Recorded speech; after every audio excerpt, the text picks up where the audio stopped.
Assalamu alaikum warahmatullahi ta'ala wa barakatuhu. Jama'a barkanmu da shan ruwa, da fatan kowa ya sallah lafiya. Yanda muka yi azumin lafiya muka gama lafiya, Allah maimaita muna kuma Allah ya sa muna daga cikin intattu, amin. Jama'a na kira ne akan wasu maganganu guda biyu. Akan wannan bidiyon na interview nawa da yake yawo wanda yake causing high tension. Dan Allah dan annabi mutane, na farko ina son ku yi hakuri. Na farko kenan. Na biyu ina son dan Allah ku yi mun adalci, ku je ku kalli interview din nan yanda aka dora ta. Abinda kuka kalla editing ne. Magana nake farawa kafin in kai karshe sai a datse a dora wani abin daban. Idan kuka je ku kalli interview din za ku ga ta sha bamban da kan abin da duk kuka kalla. Dan Allah. So ina ba da hakuri akan tashan din da ke faruwa a gida ma can a Sokoto, gidan Igwe unguwanmu. Naji an ci abun yana kusan kokarin ayi fada.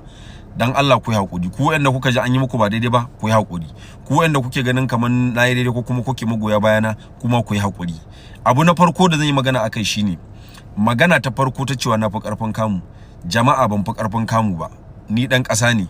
Gwamna ya laifi an kama shi, shugaban kasa ya laifi an kama shi, balantana ni house member, senator duk sun yi laifi an kama su, balantana ni wanda ba kowa ba. Abinda nake nufi shine dokan ƙasa ta bani dama in yi waka, in yi film a yanda nake dorawa. Kundin tsari na mulkin ƙasa ya bani dama in yi wannan, amma ba wanda ya fi karfin kamu a ƙasar nan. Saboda haka kada Allah ku yi hakuri da wannan. Na farko kenan. Na biyu inda nake cewa na fika kuɗi, na fika alfarma, na fika sanin mutane, ba da malam Daurawa nake ba. Ba da malam Daurawa nake ba. Ina son ku fahimci wannan. Kuɗi wani abu ne wanda yake a ɓoye. Wani lokaci wanda ma ake kallon yana da kuɗi bai da shi. Packaging ne. Wanda ake kallon bai da kuɗi shi ya fi shi. Ku je ku duba ku gani, kuma mafi yawancin masu kuɗin duniya za ku gansa da wata singlet da wata LD ko da wani dan short. Waɗanda ba su da kuɗin za ku suna sa sarƙa, suna me, suna waye, suna dan aga kamar suna da kuɗin. So kuɗi rufin asiri ne, Allah ne ya san waye fi wa. Ni ban ma da kuɗi, kawai rufin asiri nake da shi na cin abinci. Kun gane? Sai abu na uku, Malam Daurawa ba rashin kunya nake maka ba, da kai da mabiyanka ku yi hakuri. Magana ce kai wacce ba ta yi mun daɗi ba, ni kuma nake kokari a matsayina na ɗan ƙasa kamar yadda kake ɗan ƙasa. A tsari na mulki na ƙasa babu inda ya ce malami na da fifiko akan wanda yake ba malami ba, ko kuma malami yana da fifiko akan wanda yake ba musulmi ba. In yanzu aka ce wannan babban malami ne, wannan Kirista ne, idan suka zo aka samu malami da zalunci ko kuma da cin zarafi, kotu za ta hukuntar da malamin nan akan wanda ba ma musulmi bane. Saboda haka magana kai a kaina wadda ban ji daɗi ba, wadda kuma kai ma ka san ba daidai bace, ka ce wai a kama ni, a gurfanar da ni a gaban kotu, a hukunta ni akan tsari na immoral. Immoral kuke kallon Indian film a cikin gidanku, wanda ƙarya ne a kalli film na India ya ɗauki minti 5 ba tare da an ga cibiyar mace a fili ba? Wannan bai zamo immoral ba sai nawa? Ba daidai bane, ba amin adalci ba.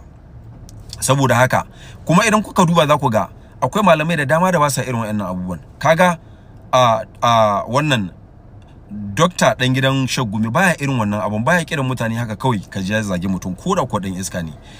Dr. Makari na Abuja baya irin wannan ya kira mutum ya zage shi ko da kodin iska ne. Bin Usman baya kiran mutum ya zage shi ko da kodin iska ne. Dr. Pantami ko in ce Professor Pantami baya kiran mutum ya zage shi ko da kodin iska ne. To su ba malamai bane? Shine nake faɗa cewa mutum in zai yi nasiha a matsayinsa na malami sai ka kira mutum ka masa nasiha. In kuma abun nashi ya wuce gona da iri sai ku ga mu hukuma ku ce ga abun da yake. In dai abun ne ya saba doka dole a kira shi ko a mai magana ko a hukunta shi. Amma abun da nake na san bai saba doka ba. Waka da film da nake bata saba doka ba. Amma in nayi abun da ya saba doka ba ni ba ko wanda ya fi ni za a hukunta ni, za a kama ni, kuma za a mun abun da ya dace akan tsari na mulki.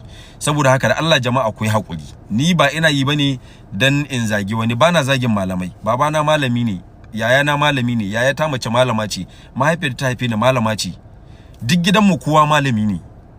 Duk wanda ya sanni kuma za ku ga ba ku wannan labarin. Duk wanda ya sanni zai ce ga muku cewa gidanmu gidan malamai ne. Bana zagin malamai, amma na san da cewa kundin tsari na ƙasa ya bani haƙƙina, ya bawa malami, ya bawa Kirista, ya bawa yaro, ya bawa babba.